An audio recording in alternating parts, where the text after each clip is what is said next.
ചില സമയങ്ങളിൽ ദൈവം നമ്മോട് നേരിട്ട് സംസാരിക്കുകയും നാം എന്താണ് ചെയ്യേണ്ടതെന്ന് വെളിപ്പെടുത്തുകയും ചെയ്യുന്നു. എന്നാൽ മറ്റു മിക്ക സമയങ്ങളിലും അവിടുന്ന് നമ്മോട് മറ്റ് വ്യക്തികളിലൂടെ സംസാരിക്കുന്നു.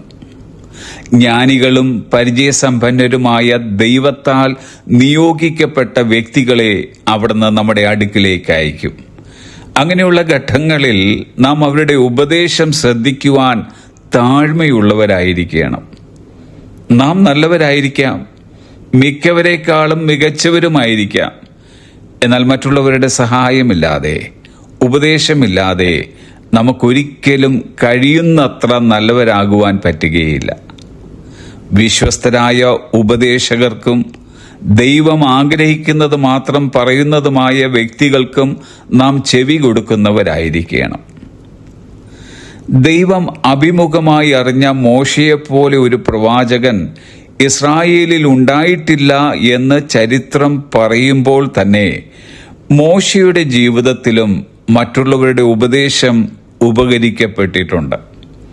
ഒരിക്കൽ തൻ്റെ അമ്മായിയപ്പനായ യിത്രോ മോശയോട് പറഞ്ഞത്, നീ ചെയ്യുന്ന കാര്യം നന്നല്ല, നീയും നിന്നോടുകൂടിയുള്ള ഈ ജനവും ക്ഷീണിച്ചു പോകും. ഈ കാര്യം നിനക്ക് അതിഭാരമാകുന്നു, ഏകനായി അത് നിവർത്തിപ്പാൻ നിനക്ക് കഴിയുന്നതല്ല എന്ന് പറഞ്ഞ് ഒരു ആലോചന പറഞ്ഞുകൊടുത്തു.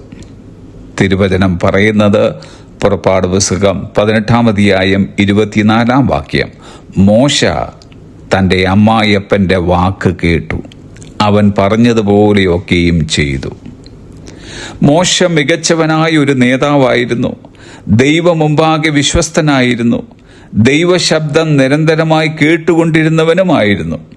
എങ്കിലും മറ്റുള്ളവരുടെ നല്ല ഉപദേശങ്ങൾ കൈക്കൊള്ളുവാൻ അവൻ വൈമനസ്യം കാട്ടിയില്ല.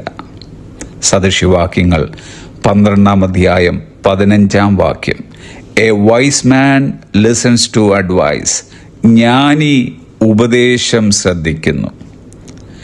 മറ്റ് ജ്ഞാനികളെ കാണുവാനും അവർ പറയുന്ന ഉപദേശം ശ്രദ്ധിക്കുവാനുമായി നമുക്കെല്ലാവർക്കും ഒരു അധിക കണ്ണും ഒരു അധിക ചെവിയും ആവശ്യമായിരിക്കുന്നു.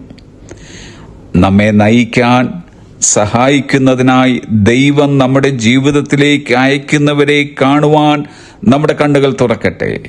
അവർ പറയുന്ന ഉപദേശങ്ങൾ കേൾക്കുവാൻ നമ്മുടെ കാതുകൾ കൂർപ്പിക്കട്ടെ. Have a blessed day.